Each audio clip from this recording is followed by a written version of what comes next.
but blood pressure is huge. And the thing is, a lot of us, I think, have gotten a bit complacent with what is optimal because we're so focused on medication treatment. I'm not going to put someone on a drug to get their blood pressure down from 140 to 110, but if they can get it down naturally, the data is very clear. You dramatically decrease the risk of a heart attack and a stroke by moving at those 30 points lower. Now, to throw those numbers.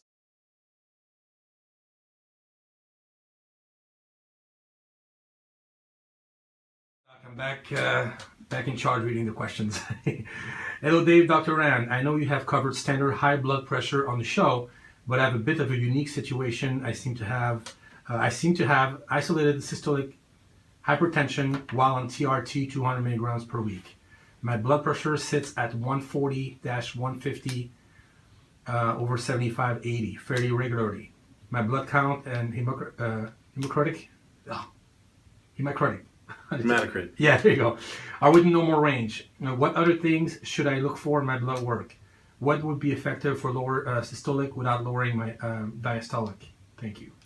If it's just systolic, one of the things that might be causing is the increased tone just from being on testosterone, giving you a little bit more energy. I mean, there's all kinds of very plausible explanations, but what I've seen help is something that will relax the smooth muscle of the vasculature. So magnesium, which most people don't have enough of floating around anyway. Remember magnesium back from you guys called the citric acid cycle, but we used to call it the Krebs cycle, how we convert food into usable energy.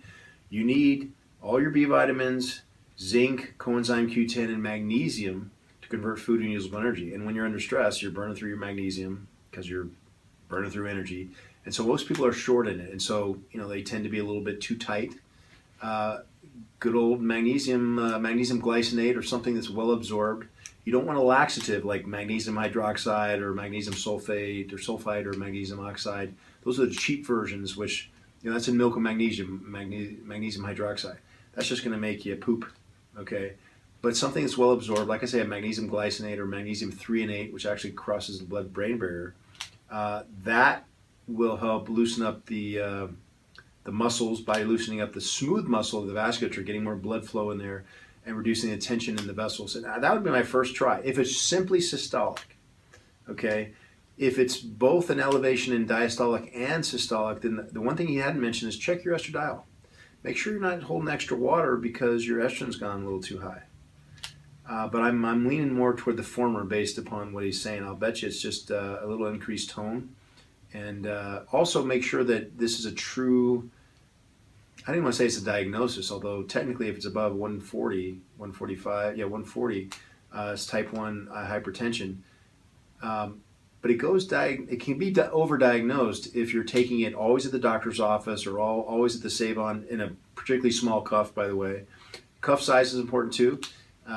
If you're a big guy, you got to use a bigger cuff. Otherwise, you'll get a roughly 10-point elevation in your reading. Wow. But do the testing at home.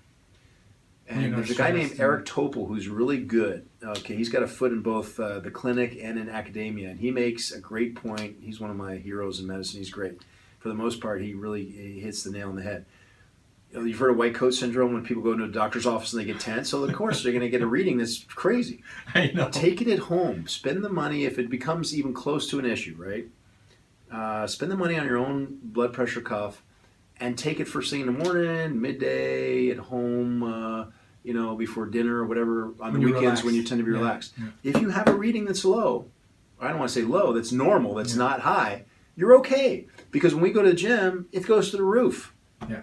It's the chronicity of high blood pressure that causes the problem, not the spikes.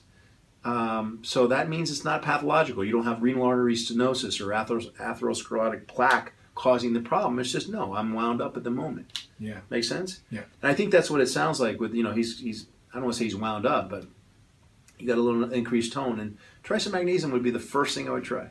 Nice. And then make sure the diagnosis is actually one that's real. Thanks, Doc.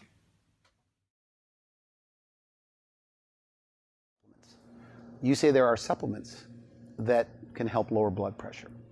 What we did when we were writing the book, we said, let's look what's out there. Because there's dozens of supplements that are purported to help lower blood pressure.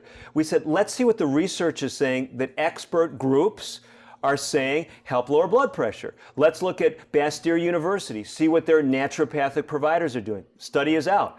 What kind of supplements were they using? We looked at other comprehensive looks at what's being done out there, and we find some common denominators. One of them that showed up on every list was coenzyme Q10. Okay. Now there's several types, I guess, or a couple types of coenzyme Q10.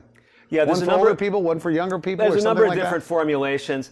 We don't need to go into all the nuances, but basically, coenzyme Q10 has come into the spotlight for a number of reasons. First of all, there's now very convincing research in the medical literature that coenzyme Q10 has blood pressure lowering properties.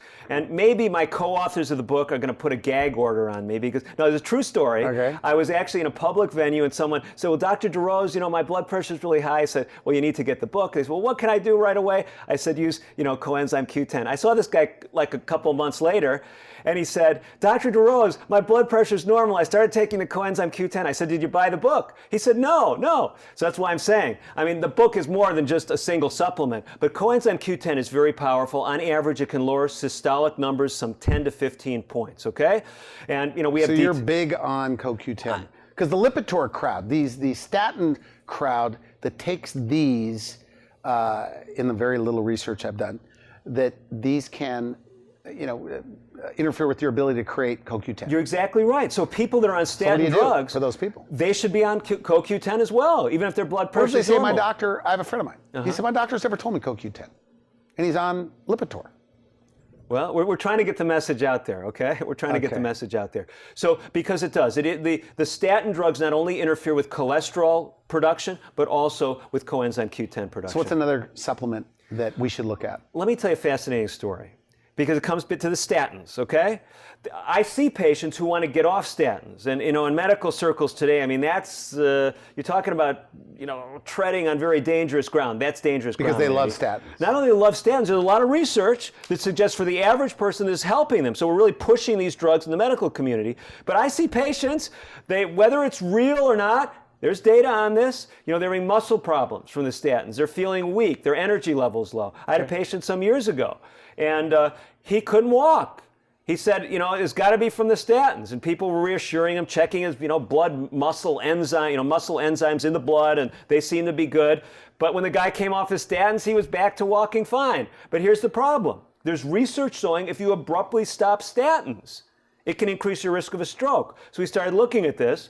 And one of the things that's involved in this is something called l-arginine and nitric oxide. It's a blood vessel relaxing compound, the nitric oxide is. It's actually made from an amino acid, a protein building block that is called l-arginine.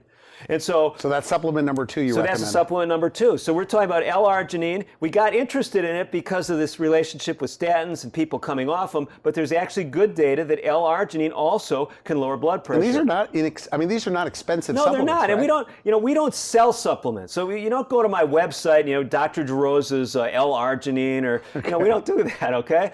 We're trying to help people see the big picture. It's not a... What happens when you have low potassium is you get high blood pressure. Potassium is a physiological relaxer. It calms the nervous system. It actually softens the arteries. It actually can prevent strokes. It's very, very healthy. Healthy mineral. And so it can also prevent constipation. It also can prevent leg cramps. So it's involved in nerve conductivity and muscle contraction and relaxation.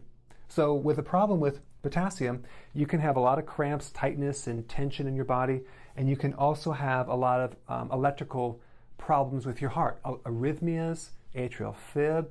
That's all potassium deficiency because people don't consume enough. So let's pretend that you have high blood pressure and you have to take a diuretic, thiazide. Well, what that does is it gets rid of fluid. Well, it also gets rid of potassium. So what happens when you take this diuretic to fix your high blood pressure, you lose more potassium, raising the blood pressure more. So now you need another medication. And then you're told to drink more water, which dilutes the electrolytes more, especially potassium, and your blood pressure goes higher. Because more water is not going to hydrate you, it's going to get rid of the electrolytes that you have, potassium specifically, and you don't get the hydration you once had. So the whole myth of drinking more water to hydrate you is not quite true. You need the minerals, specifically potassium. That's the one you need in the most amount. Like even all the nutrients that you need, potassium is something needed in very large quantities. You need 4,700 milligrams of potassium every single day. Now, what does that mean with food? It means that hardly anyone is getting their potassium because you would need 7 to 10 cups of vegetables every single day. Okay, so how many cups of vegetables do you consume in a given day? Maybe 5, maybe less, but I do it because I feel so much different. But here's the thing, we need 4 times as much potassium as we do sodium. Okay, most people consume 4 times as much sodium as they do potassium. They have a lot of fluid retention. So they both work together in relationship to fluids and hydration. But we need, if you look at vegetable content, it's always heavy on the potassium and very low on the sodium. Okay, but if you're doing like chips and salty things, that's gonna throw this whole thing off. So